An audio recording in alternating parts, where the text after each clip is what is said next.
नमस्कार, India voice देख रहे हैं आप। आपके साथ मैं हूं स्वीटी। रुक करेंगे खबरों की ओर। एक तरफ जहां दिल्ली पॉल्यूशन के जहर से परेशान है, तो वहीं दूसरी तरफ इसको लेकर अब दिल्ली के मंत्री यूपी और केंद्र सरकार पर हमला बोल रहे हैं। ये रिपोर्ट देखिए।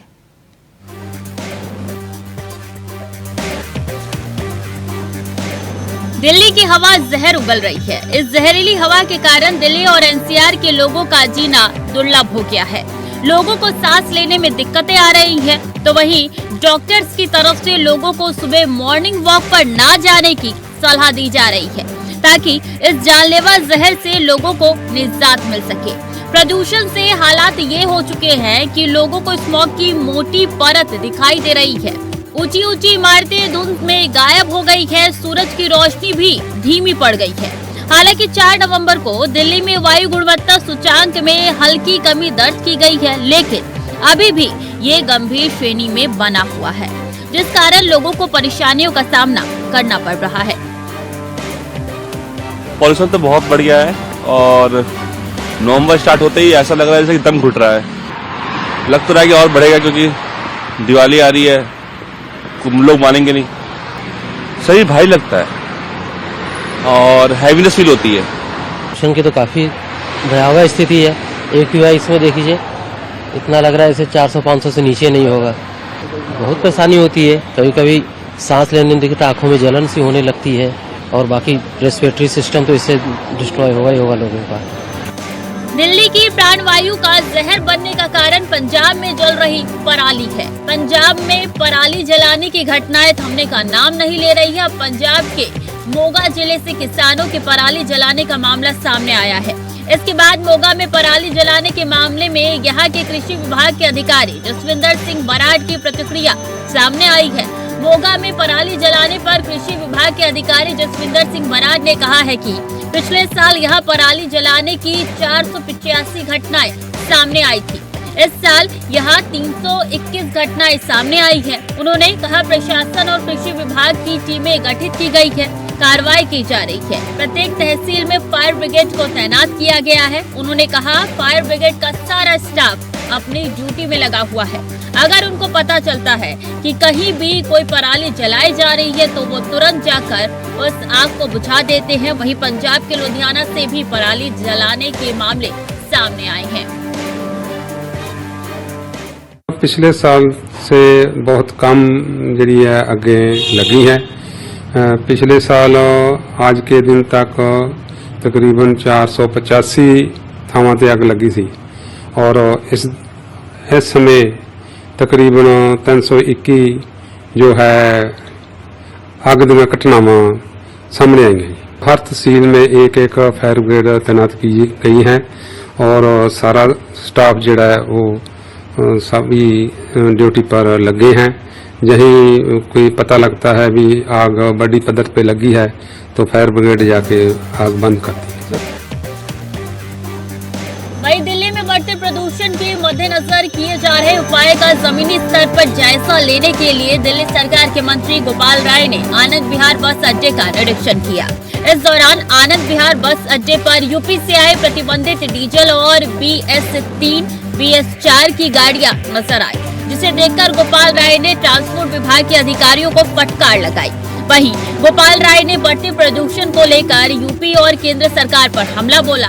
साथ ही उत्तर प्रदेश के प्रतिबंधित BS3 और BS4 गाड़ियां आनंद विहार बस डिपो भेजने पर रोक लगाने की मांग की। दिल्ली के अंदर जो एयर पोल्यूशन है उसको कम करने के लिए सरकार बहुत सारे उपाय कर रही है, लेकिन अभी हम देख रहे थे कि आनंद विहार में हम सुबह से देख रहे थे कि पूरे दिल्ली में सबसे ज्यादा AQI दिखा रहा है और उसको हम समझने के लिए आज हम रात में यहाँ पर आए हैं कि आखिर ऐसा क्यों हो रहा है। क्योंकि दिल्ली के अंदर जो है CNG की बसें चलती हैं, दिल्ली के अंदर इलेक्ट्रिक बस चलती है, लेकिन आनंद विहार बस अड्डे पे पूरे उत्तर प्रदेश से सारी डीजल की BS3 और BS4 की जो गाड़ियां बैन कर दी गई हैं उनको यहाँ भेजा जा रहा है। और यहाँ आप अभी बस अड्डे पे हमने देखा कि चारों तरफ हमारे तरफ जो गाड़ियां खड़ी हैं सारी BS3, BS4 की हैं। मेरी उत्तर प्रदेश सरकार से निवेदन है, आज मैंने देखा योगी जी को बोल रहे थे कि पंजाब से धुआं आ रहा है, गाजियाबाद में वो आए थे और मोबाइल में देखे, यहाँ चारों तरफ ये जो धुआं वाली गाड़ियां भेज रहे हैं उनको बंद कर दें प्लीज। 1 नवंबर से गाड़ियां बैन है और हमने अधिकारियों को भी निर्देश दिया है कि इस पर सख्त कार्रवाई की जाए, क्योंकि इस समय दिल्ली के अंदर सभी कंस्ट्रक्शन बंद कर दिए गए, दिल्ली के अंदर BS3 BS4 की गाड़ियों को बंद कर दिया गया है। ये जो बाहर से गाड़ियां आ रही हैं, प्लीज उत्तर प्रदेश से और योगी जी से मेरा निवेदन है कि इन गाड़ियों को भेजना बंद कर दें, जिससे कम से कम जो गाड़ियों का पोल्यूशन है उसको कंट्रोल किया जा सके। नहीं, देखो, जिस तरह से जब वो एंट्री बंद है तो डिपो के अंदर अगर यहाँ पे बसें पहुंची हैं तो उसके लिए डिपो मैनेजर जिम्मेदार है, जो ट्रैफिक पुलिस है, जो यहाँ पर ट्रांसपोर्ट डिपार्टमेंट के हैं, उन लोगों को जो कार्रवाई करनी थी उसमें लापरवाही बरती जा रही है। आज मैंने LG साहब से यही बात कही कि भाई अधिकारी ग्राउंड पे काम नहीं कर रहे हैं, वो करेंगे तभी इम्प्लीमेंटेशन हो पाएगा। दिल्ली की जहरीली हो चुकी आबो हवा को लेकर नेशनल क्लाइमेट एक्शन कमेटी के अध्यक्ष डॉक्टर नरेश त्यागी ने कहा है कि दिल्ली में प्रदूषण की समस्या बढ़ती जा रही है। ये समस्या हर साल होती है। प्रदूषण को कम करने के लिए सबको अपने व्यवहार में बदलाव करने की जरूरत है। जैसे ही कोई फेस्टिवल सीजन आता है, जैसे ही कोई स्पेशल सीजन होता है, तो वो पोल्यूशन बढ़ता है। उसको घटाने के लिए, उसको कम करने के लिए सबको अपने बिहेवियर में चेंज लाने की जरूरत है। पहले पटाखे होते थे, उसमें कोई वो लेवल नहीं होता था कि क्या बैन है क्या नहीं है।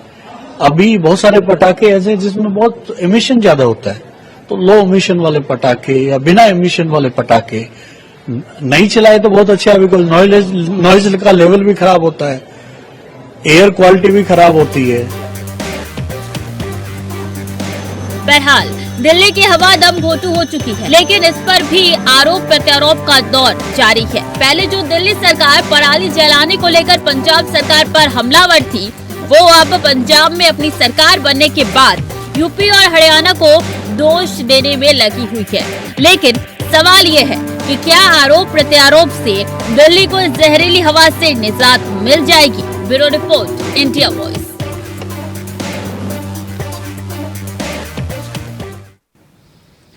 चंदौली के अलीनगर थाना क्षेत्र में युवक का शव मिलने से सनसनी मच गई। बता दें कि शव के पास शराब की बोतल और गिलास मिला है।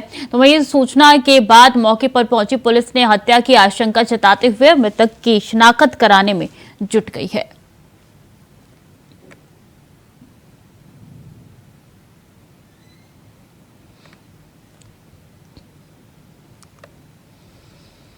सुल्तानपुर के अंबेडकर नगर के पूर्व विधायक पवन पांडे को अरेस्ट कर लिया गया है। बता दें कि यूपी STF ने गिरफ्तार किया है। बताया जा रहा है कि फर्जीवाड़ा समेत अन्य कई धाराओं में मुकदमा दर्ज हुआ है, जिसके बाद राजनीतिक हलके में हड़कंप मच गया है। हालांकि पूर्व विधायक कई दिनों से STF के रडार पर थे, जिसके बाद शुक्रवार को उन्हें गिरफ्तार कर लिया गया है।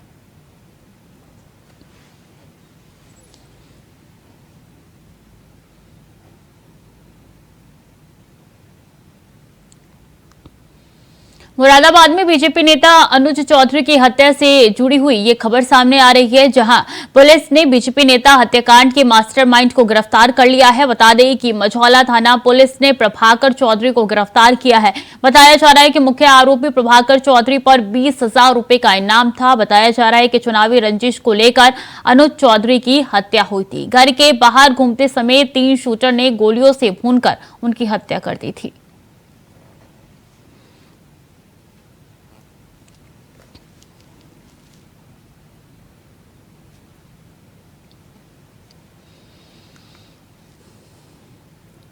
खबर हरदोई से है, जहां एक गांव में 2 दिन पहले दबंगों ने घेराबंदी कर युवक को पीट कर मौत के घाट उतार दिया। बता दें कि जानकारी मिलती परिजनों ने उसे गंभीर हालत में अस्पताल में कानपुर के हैलेट अस्पताल में भर्ती कराया, जहां पर इलाज के दौरान उसकी मौत हो गई। मृतक के भाई ने 4 लोगों पर हत्या का आरोप लगाया है। तहरीर भी पुलिस को देती है।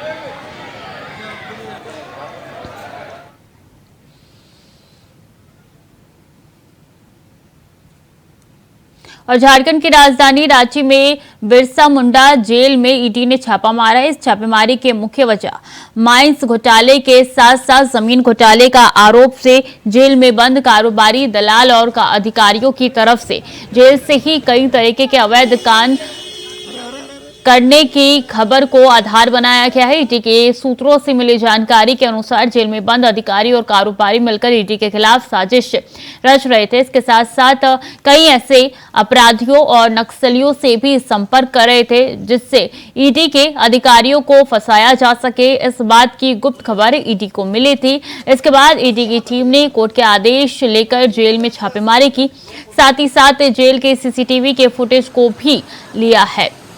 ईडी की टीम को कुछ आपत्तिजनक सामान जिसे जेल में इस्तेमाल नहीं किया जा सकता है वो मिला है। ऐसे में अब ईडी इस मामले में फिर से कार्रवाई तेज कर सकती है। जानकारी के अनुसार जेल के अधिकारियों के संरक्षण में ईडी की जांच के जुड़े आरोपियों को अतिरिक्त लाभ और सुविधा दी जा रही थी जिससे जांच प्रभावित हो सकती थी। राकेश कुमार स्टेट हेड रांची से हमारे साथ जुड़ चुके हैं। राकेश जी, ये कोर्ट के आदेश के बाद छापेमारी हुई है जिसके बाद से ये कुछ निकल के सामने आया है।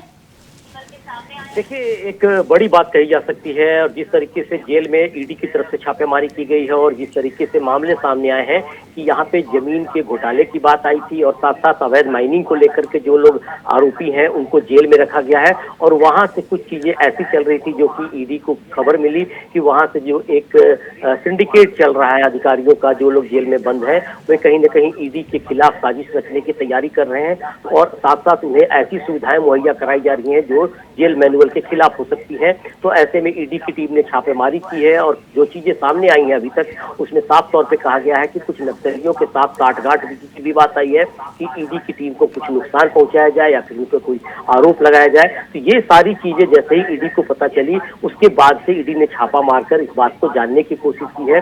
वहाँ के सीसीटीवी कैमरे को अपने पास लिया है, उसके फुटेज को लेकर गई है वहाँ पे और साथ साथ वहाँ के जेल के अधीक्षक और बाकी जो अधिकारी है वहाँ के उनसे पूछताछ की तैयारी चल रही है। तो कुल मिलाकर ये कहा जा सकता है कि पूरे मामले में ईडी के खिलाफ ही साजिश रचने की तैयारी चल रही थी, जिसकी बात की जानकारी मिलने के बाद ईडी ने छापा मारा है। जी, ये बड़ा मामला हो जाता है राकेश जी जब आप कानून के रखवाले होते हैं और आपका ही हाथ इन सब चीजों में निकल के सामने या फिर कहे कि एक सूत्रों के हवाले से जो जानकारी आती है वो बड़ा मैटर हो जाता है।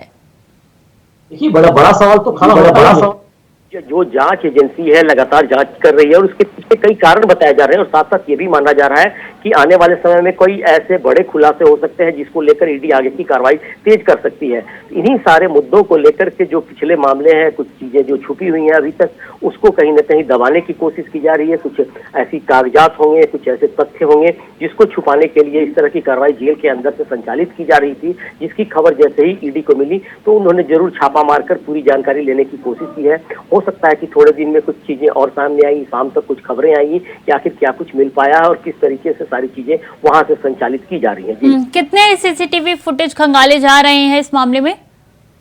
देखिए, जो इलाका है खास करके जेल का एक बड़ा इलाका है जहाँ पे अधिकारियों को रखा गया है। आईएएस अधिकारी हैं जो कई मामलों में जेल में बंद है फिलहाल, कुछ कारोबारी हैं, कुछ दलाल किस्म के लोग हैं और कुछ राजनीतिक जगत के लोग हैं।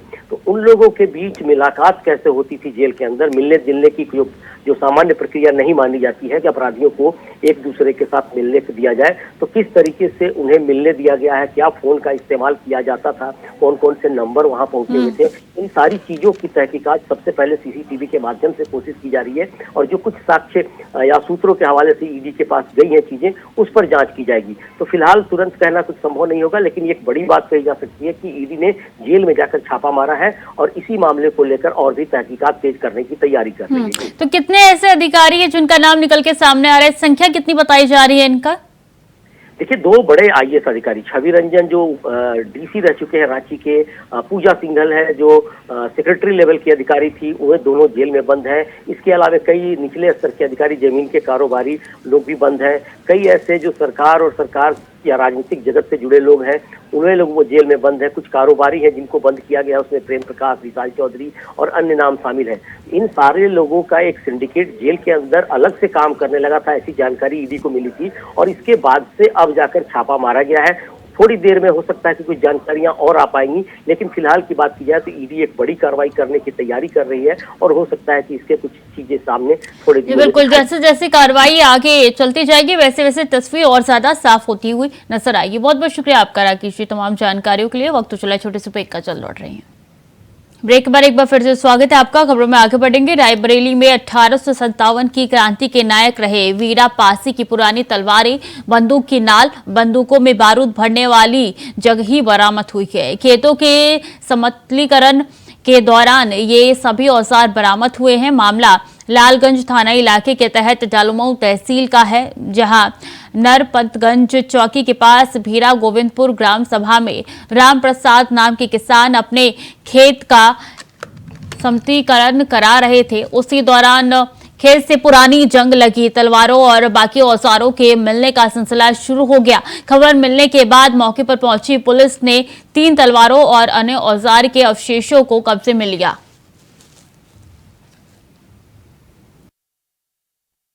हाँ, तो ड्राइवर जो आता रहा तो वह जो है महिमा निकली है तलवार और या एक ऐतिहासिक तलवारें राजा महाराजाओं की। यह क्या चीज है भैया?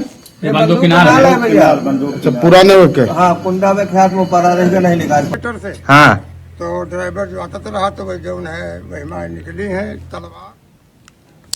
और झारखंड सरकार द्वारा निजी कंपनियों में 75% स्थानीय युवाओं को रोजगार देने के मामले में बोकारो में एक्सचेंज विभाग के द्वारा इसे अमली जामा पहनाने के लिए कमर कस ली है और इसके तहत बेरोजगार युवाओं का रजिस्ट्रेशन कराया जा रहा है। साथ ही उन कंपनियों का भी रजिस्ट्रेशन कराया जा रहा है जो बोकारो में कार्यरत है। बोकारो एक्सचेंज विभाग में अभी तक इसको लेकर 23,000 युवाओं का रजिस्ट्रेशन हो चुका है और अभी भी युवा रजिस्ट्रेशन करा रहे हैं। इसमें 735 रोजगार देने वाली कंपनी ने अपना रजिस्ट्रेशन एक्सचेंज में कराया है। ऐसे में जो प्राइवेट कंपनी बोकारो में काम कर रही है, जिसमें से ज्यादातर प्राइवेट और ठेका कंपनी बोकारो स्टील प्लांट और इलेक्ट्रो स्टील वेदांता प्लांट में अंदर काम कर रही है, जहां झारखंड सरकार की नई पॉलिसी के तहत स्थानीय युवाओं को रोजगार देना है।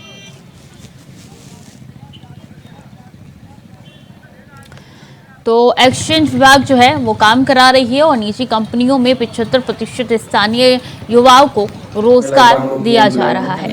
अधिनियम आने के बाद है, फरवरी में की है, जुलाई।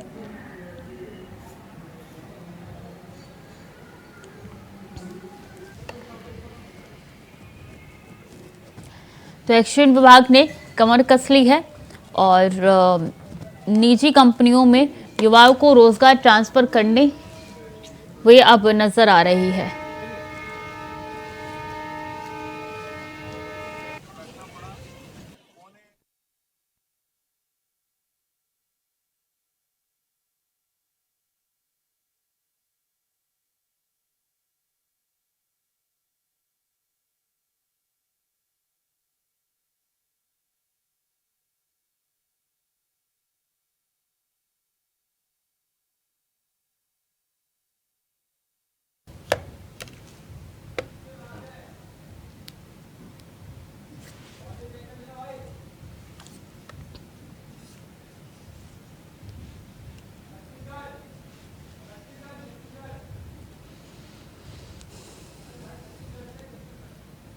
अब सीधे चलेंगे जहां पे सीएम योगी आदित्यनाथ क्या कुछ कह रहे हैं, आपको सुनाते हैं। प्रधानमंत्री जी के द्वारा राम मंदिर में प्रभु श्री राम की मूर्ति को स्थापित करने का कार्य संपन्न होगा और आप सब जानते हैं कि यह अवसर होगा देश के अंदर राम राज्य की स्थापना की घोषणा का। राम राज्य का मतलब बिना भेदभाव के शासन की योजना का लाभ हर गांव, हर गरीब, हर किसान, हर नौजवान, हर महिला, हर दलित, हर वंचित, हर आदिवासी, हर वनवासी, हर गिरिवासी, हर एक उस व्यक्ति को जो आजादी के बाद से वंचित है उस तक इन योजनाओं का लाभ पहुंचाने का। और इस दृष्टि से ननिहाल में कोई कमी न रह जाए, इसी के लिए आपका आह्वान करने के लिए विशेष रूप से इस बस्तर में मैं आया हूं। भाइयों बहनों, ये वही भूमि है जहां 14 वर्ष के वनवास के दौरान भगवान ने संकल्प लिया था, निस्सरहीन करो वही भुज उठाए तृणकील। उन्होंने एक संकल्प लिया था उस समय, और भगवान ने एक ही संकल्प लिया था, जब तक इन निशाचरों को, इन राक्षसों को मैं समाप्त न कर दूं, तब तक ये मेरा संकल्प है कि चैन से नहीं बैठूंगा। और आज आप सभी बंधुओं से मेरा आह्वान होगा, हम सब छत्तीसगढ़ वासी आज संकल्प लें कांग्रेस के भ्रष्टाचार को सदैव के लिए दफन करने का। ये सरकार जो झूठ बोलती है। तो सीएम योगी को छत्तीसगढ़ से आप सुन रहे थे, उनका कहना था जब से कांग्रेस मुक्त न करा दे छत्तीसगढ़ को तब तक हम शांत नहीं बैठेंगे। चलिए खबरों में आगे बढ़ेंगे। जल जीवन मिशन का लाभ यूपी के हर घर तक पहुंच रहा है। योगी सरकार की तत्परता और कर्मनिष्ठा के कारण प्रदेश के हर वर्ग को लाभ मिल रहा है। हम आपको औरैया लेकर चलते हैं, जहाँ के लोगों को योजना का लाभ मिल रहा है और लोग खुशी से योगी सरकार का आभार जता रहे हैं। यूपी में जल जीवन मिशन के तहत तेजी से काम हो रहा है। लोगों के घरों तक शुद्ध पेयजल पहुंचाने के लिए प्रतिबद्ध यूपी की योगी आदित्यनाथ सरकार जी जान से काम कर रही है, जिस कारण लोगों को घरों में नल के जरिए शुद्ध पेयजल मिल रहा है। योजना के तहत औरैया में भी लोगों को लाभ मिल रहा है और लोग सरकार की इस योजना की जमकर तारीफ कर रहे हैं।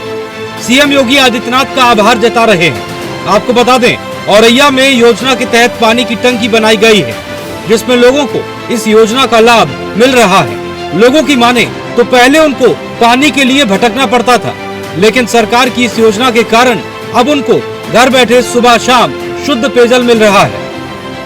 दोनों टाइम नल आते हैं, सुबह शाम अच्छा पानी निकलता है, जानवर ना आते हैं, बच्चे ना आते हैं, सभी लोग पीते हैं। बहुत अच्छी सरकार है, यही सरकार होनी चाहिए। बहुत लाभ मिल रहा है। क्या क्या लाभ मिलने से? भैंसों को नहलाते, बच्चों को नहलाते और पानी पीते भी हैं। अच्छा लगता है पानी पीने के लिए। हर चीज़ का लाभ है। योगी मोदी जो कर रहा है वो अच्छा कर रहा है। हमको इससे 100 में 100% लाभ मिलता है, क्योंकि सुबह और शाम टाइम टू टाइम पेयजल प्राप्त होता है और हमारी मवेशी को भी आराम है। और योगी जी को और माननीय प्रधानमंत्री जी नरेंद्र जी को बहुत बहुत मैं बधाई और शुभकामनाएं देता हूँ। हम लोगों को लाभ बहुत मिलेगा। पहले हम लोग 100 मीटर की जो बोरिंग होती है, इंडिया में हैंडपंप पानी पीते, वो पानी दूषित था। आज ये प्रधानमंत्री जी की योजना है और माननीय योगी जी की योजना है, और इसका पानी जो 700 फीटर की और नीचे और पानी हमको शुद्ध पानी मिलेगा। इससे आने वाला जो जीवन होगा, हमारे बच्चे होगा, वो बीमार नहीं होंगे। बहरहाल योगी सरकार जी जान से प्रदेशवासियों को योजना का लाभ देने में जुटी है। सीएम योगी की कर्मठता की वजह से आज प्रदेश के हर वर्ग तक योजना का लाभ पहुंच रहा है। हर योजना का लाभ लेकर लोग खुशी से झूम रहे हैं और सरकार का आभार जता रहे हैं। तो फिलहाल के लिए बुलेटिन में इतना ही। खबरें लगातार जारी है, देखते रहें इंडिया वॉइस।